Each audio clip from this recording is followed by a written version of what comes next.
আসসালামু আলাইকুম, কেমন আছেন সবাই? কিছু কিছু সময় সাধারণ ভর্তা বাদ দিয়ে যে এতটা তৃপ্তি নিয়ে খাওয়া যায় তা হয়তো মাছ মাংস দিয়েও হয় না। আজকে আমি মরিচ না ভেজে লাল লাল শুটকি ভর্তা বানাবো। আর এই ভর্তা পছন্দ করে না এমন মানুষ হয়তো খুঁজে পাওয়া যাবে না। ভালোবাসার ছোট্ট সংসারের সাধারণ জিনিসগুলোতেই খুশি থাকা যায়। একটা কথা কি, যে মানুষের চাহিদা যত কম পৃথিবীতে তারাই সবচেয়ে সুখী মানুষ। যেমনটা আমার ভাবি গতকালকে মাছ মাংস কত কি রান্না করছি, কিন্তু কোনো কিছুই নাকি তার কাছে ভালো লাগে না। সে নাকি আমার হাতে শুটকি ভর্তা খাওয়ার জন্যই আমাদের বাসায় বেড়াতে আসে। আজকে আমি শুটকি ভর্তার পাশাপাশি পটল দিয়ে একটা মজার তরকারিও রান্না করব। এমন মেহমান বেড়াতে আসলেও শান্তি লাগে, যার জন্য কোনো কষ্টই করতে হয় না। এই তো আমি লাল মরিচ গুলো সুন্দর করে বেটে নিয়েছি। এবার শুটকি গুলো দিয়ে আমি আরো একটু ভালোভাবে বেটে নেব, যেন ভিতরে কোনো কাটা না থাকে। ভর্তা বানানো একটু ঝামেলা আর সময়ের কাজ হলো, ননদ হয়ে ভাবির জন্য এতটুকু তো করতেই পারি। আজকে আমি একটু বেশি পরিমাণে ভর্তা বানিয়ে নিচ্ছি, আর একদিন বানিয়ে নিলে কিন্তু কয়েকদিন পর্যন্ত ফ্রিজে রেখেও খাওয়া যায়। এখানে আমি যে পেঁয়াজগুলো ব্যবহার করেছি সেগুলো কিন্তু একটু আস্ত রেখেছি, কারণ এইভাবে পেঁয়াজ রাখলে ভর্তাটা খেতে ভালো লাগে। আমাদের বাসায় যেদিন শুটকি ভর্তা বানানো হয় সবাই কিন্তু মজার মজার খাবার রেখে এই ভর্তা দিয়েই ভাত খাবে। ভর্তা বানানোর শেষে গরম ভাত দিয়ে শিলপাটা মুছে কে কে খেতে আমার মতো পছন্দ করেন নিশ্চয়ই বলবেন। ভর্তা বানানোর শেষে এদিকে আমি পটলগুলো সুন্দর করে পরিষ্কার করে নিচ্ছি, আর এখানে মশলা কিন্তু কষানো হয়ে গেছে।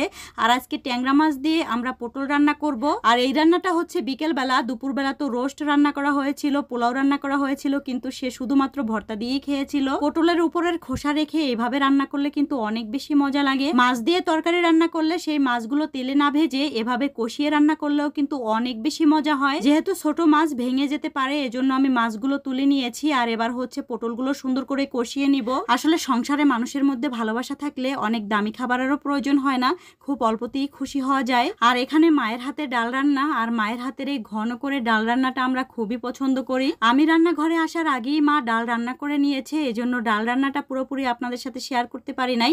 আর এখানে হচ্ছে সুন্দর করে এবার আমি কষানো শেষে মাছগুলো উপর থেকে দিয়ে দিব। অন্যদিকে আমি একটু মাছের ডিম ভাজি করব। আর মাছের ডিম আমি ঠিক মুরগির ডিমের মতো করেই ভাজি করি, আর এটাই খেতে অনেক ভালো লাগে আমাদের কাছে।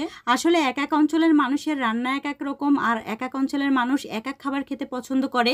হয়তো অনেকে আমার এই খাবারগুলো তেমন একটা পছন্দ করবেন না, আবার হয়তো অনেকেই পছন্দ করবেন। আমি রান্নাঘরে রান্না করি, কিন্তু আমাদের বাসার মেহমান কিন্তু একটুও বসে নাই। এই যে আমার ভাইয়ের ছেলে আমার মায়ের সাথে অনেক কাজে সাহায্য করছে। আজকে আপাও আসে নাই, আপার একটু জ্বর ছিল, যার জন্য ভাবিও আমাকে অনেক কাজে সাহায্য করছে। আর এই পাট শাক কিন্তু গ্রাম থেকে নিয়ে এসেছিল, আর এই যে আমার মা এত সুন্দর করে পাট শাকগুলো কেটে নিচ্ছে। আর এখানে কিন্তু আমার রান্নাও প্রায় হয়ে যাচ্ছে। কয়েকটা দিন ধরে সকালবেলা এত বেশি গরম, আর বিকেলবেলা হলেই মনে হয় যেন বৃষ্টি হবে, চারদিকে মেঘলা আকাশ।